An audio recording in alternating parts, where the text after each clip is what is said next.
Pernah nggak ngalamin situasi kayak gini? Anak tengah malam tiba-tiba demam, panasnya tinggi. Kita buka kotak obat, kita lihat.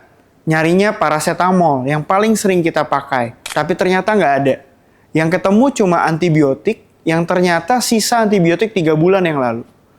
Wah, tergoda nih. Kita kasih nggak untuk bantu nurunin demam? Nah, seberapa sering kejadian seperti ini?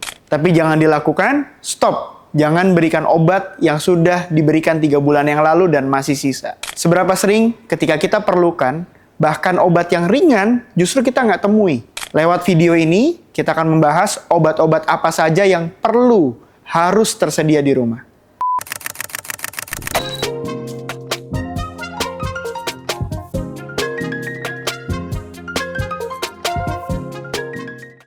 Halo, saya Dr. Marcel Timothy Sandoko, spesialis kedokteran keluarga layanan primer, dokter keluarga kamu.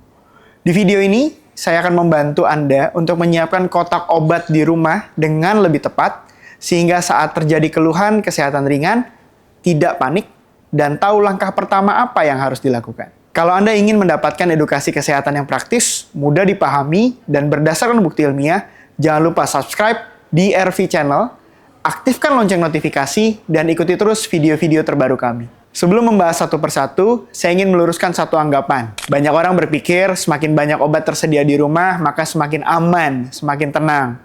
Padahal, dalam praktek saya sehari-hari, saya lebih sering menemukan banyak masalah terjadi karena obat yang salah disimpan dan salah digunakan, kemudian diberikan, sehingga menyebabkan muncul keluhan atau masalah kesehatan. Prinsip sederhananya adalah kotak obat di rumah adalah pertolongan pertama untuk keluhan ringan. Catat, pertolongan pertama, bukan apotek pribadi. Sehingga tidak menggantikan keperluan untuk pemeriksaan dokter. Pada pembahasan kali ini, kita akan mengenal apa itu obat bebas, yaitu obat yang dapat dibeli tanpa resep dan bisa digunakan untuk pertolongan pertama. Untuk setiap obat, ada 3 hal yang harus kita perhatikan, yaitu kegunaannya, kesalahan yang sering terjadi, dan tanda bahaya yang mengharuskan Anda segera melakukan kunjungan dokter. Obat pertama yang wajib Anda miliki atau tersedia di rumah adalah paracetamol.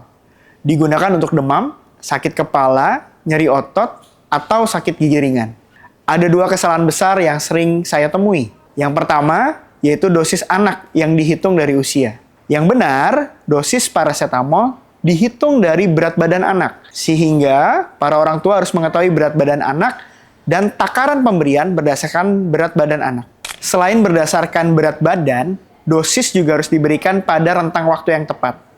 Jarak minimal 4-6 jam setiap pemberian. Jika ada 2 anak berusia sama, bisa jadi memiliki kebutuhan dosis yang berbeda. Masalah yang kedua, yaitu overdosis yang tersembunyi. Kita tahu bahwa obat seringkali merupakan obat gabungan atau kombinasi. Memang mengandung paracetamol, tapi seringkali kita lupa ada dosis-dosis tambahan yang pada pemberian khususnya anak seringkali menjadi overdosis atau berlebihan. Pada dewasa, seringkali Anda sudah mengkonsumsi paracetamol, lalu mengkonsumsi lagi obat flu, yang ternyata ada kandungan paracetamol di dalamnya. Untuk dewasa, perlu diperhatikan, jangan melebihi 4 gram per hari. Di atas itu, maka dalam jangka panjang akan menyebabkan resiko kerusakan hati. Yang terakhir, harus diingat bahwa paracetamol menurunkan demam, meredakan nyeri, tapi tidak menyembuhkan penyebab dari masalah tersebut. Demam lebih dari 3 hari, yang semakin tinggi atau disertai sesak nafas, kejang, ruam, sampai kaku kuduk, atau bahkan penurunan kesadaran, harus segera dibawa ke dokter. Obat yang kedua adalah Oralit. Saat diare, banyak orang fokus untuk menghentikan diarenya. Padahal, yang paling penting bukan soal menghentikan diarenya, tapi bagaimana mencukupi kebutuhan cairan. Jangan sampai terjadi dehidrasi yang menyebabkan kondisi diare semakin berat. Pada kondisi dehidrasi, Oralit adalah obat utamanya. Saya menemukan 2 kesalahan teknis yang sering terjadi. Yang pertama adalah bagaimana melarutkan Oralit tidak sesuai takaran. Seringkali airnya terlalu banyak. Maka dari itu, perhatikan cara melarutkan Oralit dengan benar. Yang kedua, terkait pemberian Oralit yang seringkali dihentikan ketika anak muntah. Padahal, kebutuhan akan rehidrasi cairan dan elektrolit lewat cairan Oralit tetap diperlukan. Cara pemberiannya yang harus diperhatikan. Sedikit demi sedikit, tapi sering. 1 sendok setiap 1 atau 2 menit.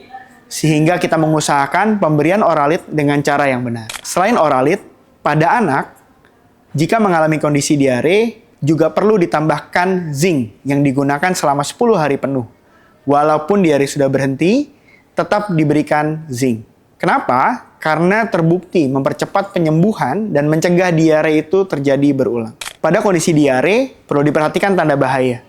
BAB berdarah, muntah terus-menerus, anak lemas dan mengantuk berlebihan, mata cekung, menangis tanpa air mata, hingga buang air kecil yang mulai berulang.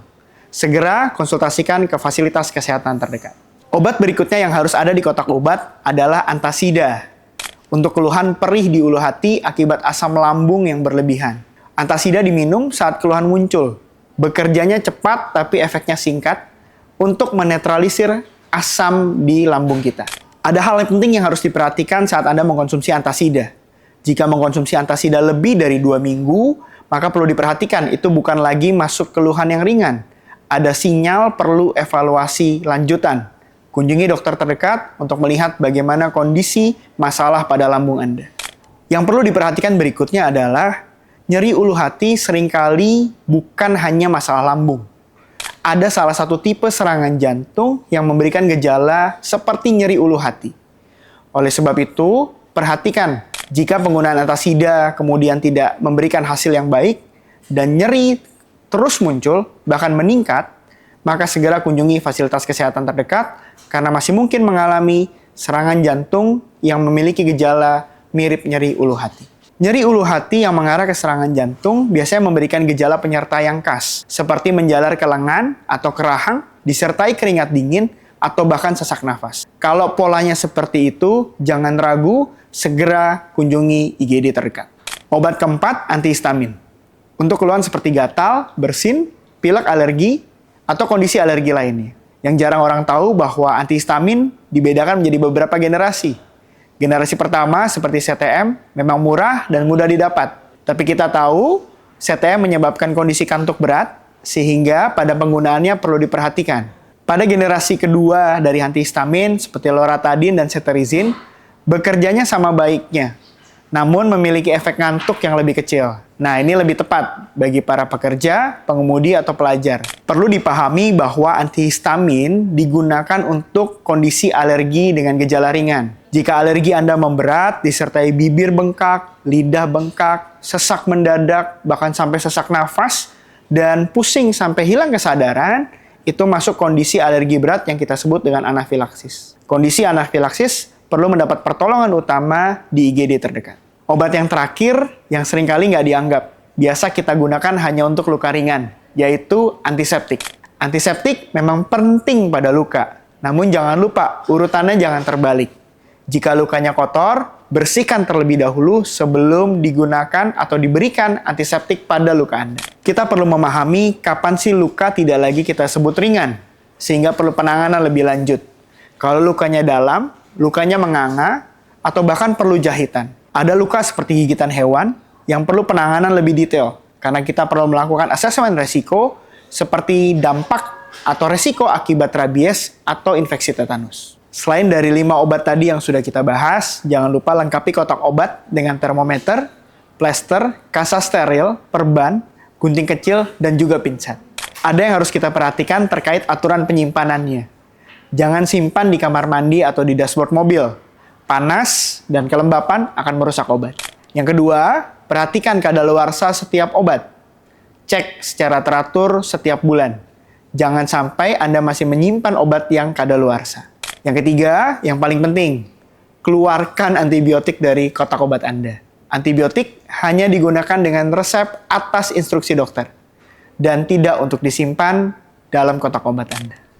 Memiliki obat di rumah memang penting.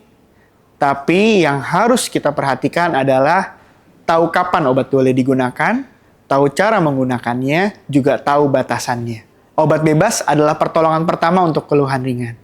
Tanda-tanda bahaya yang sudah kita bahas di atas tadi harus diperhatikan dan segeralah mencari pertolongan ke IGD terdekat. Sekarang saya ingin mengajak Anda melakukan satu hal sederhana. Setelah video ini, buka kotak obat Anda. Periksa 5 obat tadi sudah ada apa belum.